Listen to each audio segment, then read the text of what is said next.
Welcome back to the channel, your home for all content Lord of the Rings home. Today we're going to be talking about Chapter 2 for the Mines of Moria. I don't know if CG knows this, but I can't read that fast. Still stuck on Chapter 1.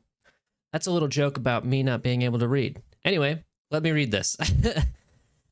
Greetings, Ring Bearers. We hope you've been enjoying the first chapter of Mines of Moria Raid. We've previously spoken about how the Mines of Moria Raid will unfold chapter by chapter. They said they were going to be releasing them every month, basically. I think this one feels a little bit short because we had to wait to get raid keys after they launched the next one, right?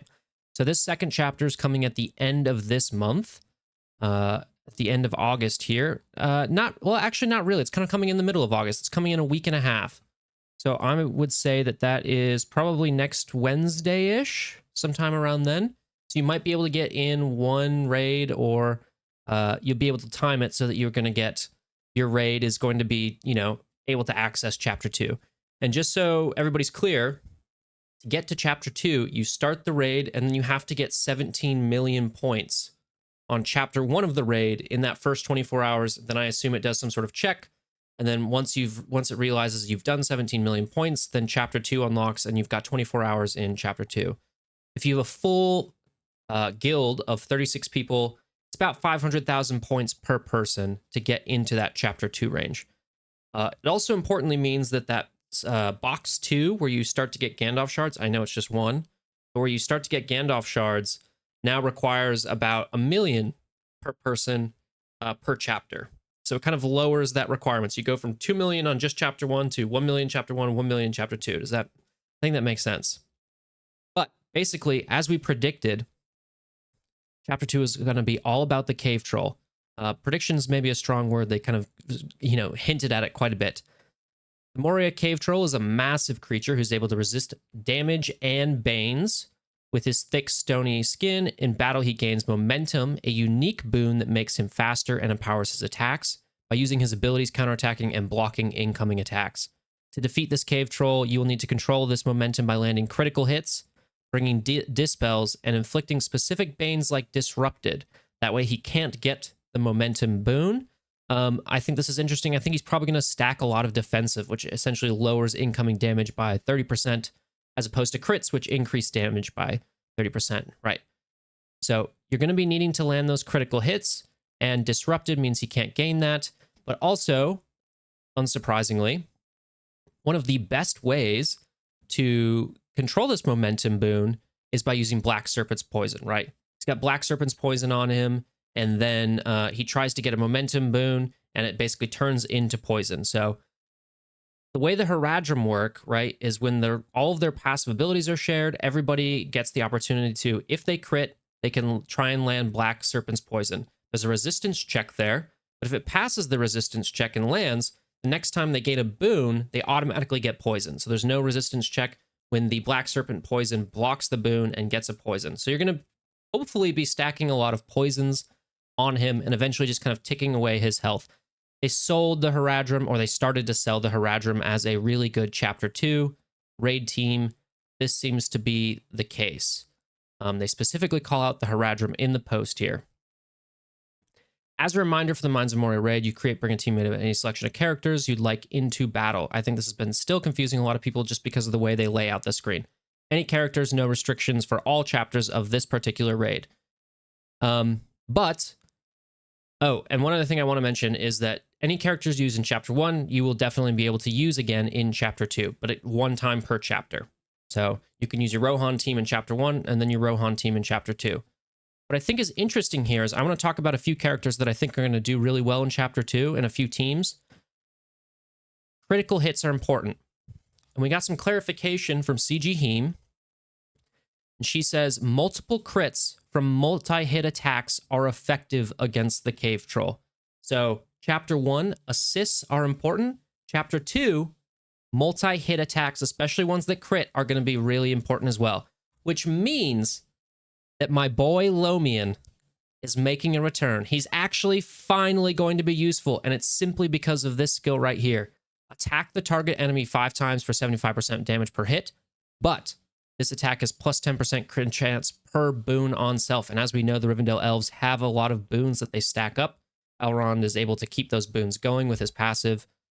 this is going to be massive, especially it's on a 3-turn cooldown. So it really depends, I guess, on what the crit mechanic is. If it's just to maintain damage and eat through the defensives and like make up that damage loss you have from the defensives, or if it's doing some other type of mechanic, I think Lomian might be able to turn that L into a W. All right, enough goofy jokes. I took too much giggle juice today, I guess. Rivendell elves, they're still going to be good. They're good in chapter 1. They're going to be good in chapter 2. Arwen has a boon clear, and it also gives her turn meter. This is really good. So this actually comes up a lot faster than you would think. That's pretty great. As we just saw, Lomian has crit attacks, a multi-hit crit attack. It's 5, right? 5 attacks that can crit, and he has increased crit chance on them. That's incredible. Elladan, he's handing out Deadly, which is a plus 30% crit chance. So he's also giving his team some abilities to crit, right? Elladan also has a weaken on his basic, which I think you're going to be wanting to use more frequently than in the first chapter, right? So that way the cave troll is not hitting as hard. Elra here has a what is it called? Expose on his special 1, which comes up also very often on 3-turn cooldown here. So he gains might, puts expose.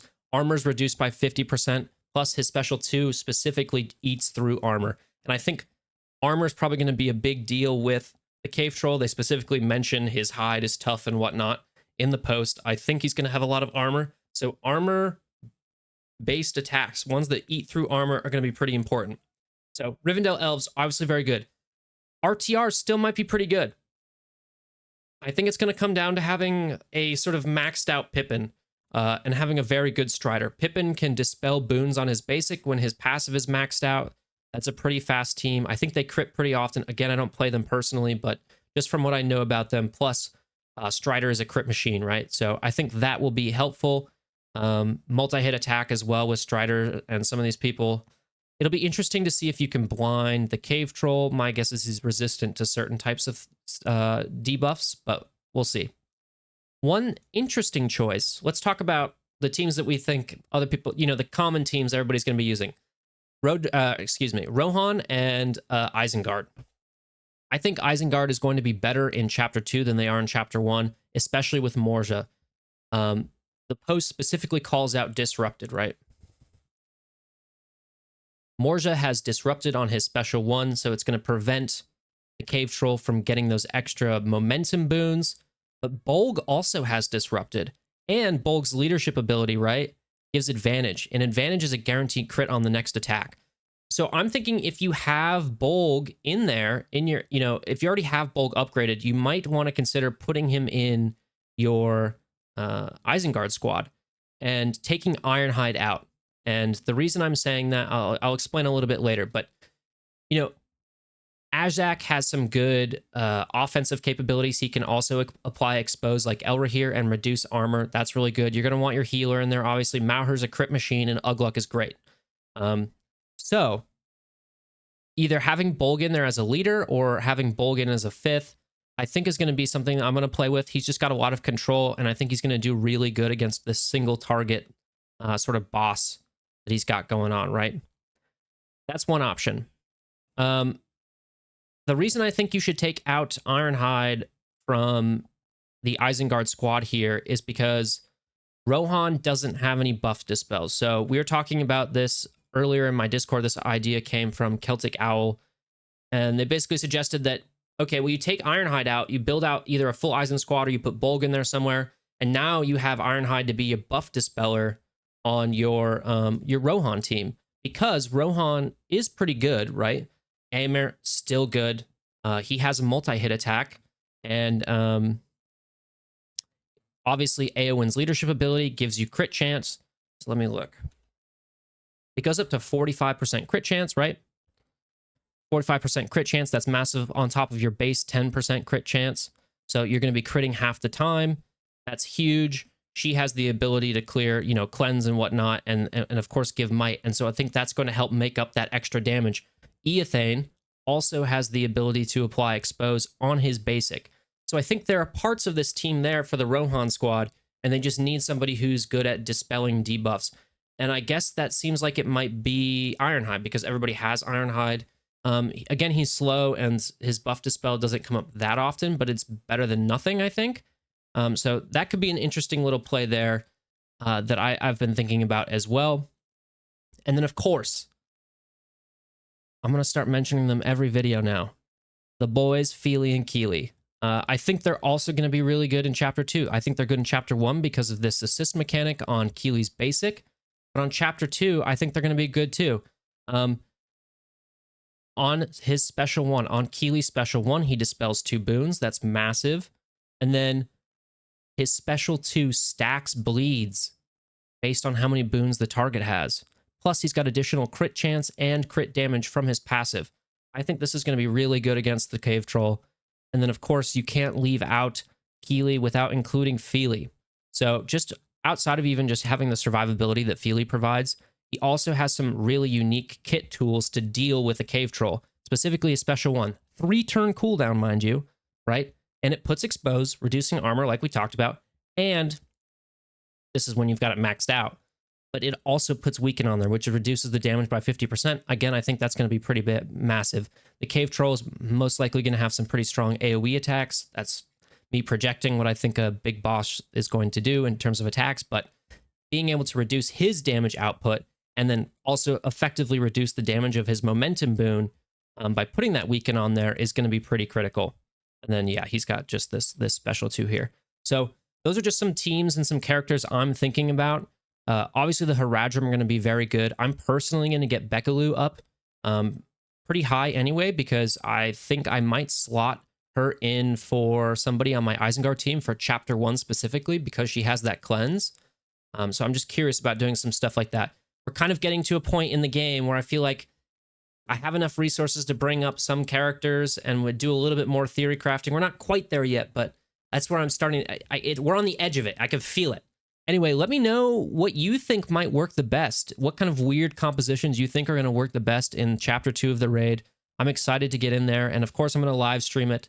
And you know what? Thanks for watching.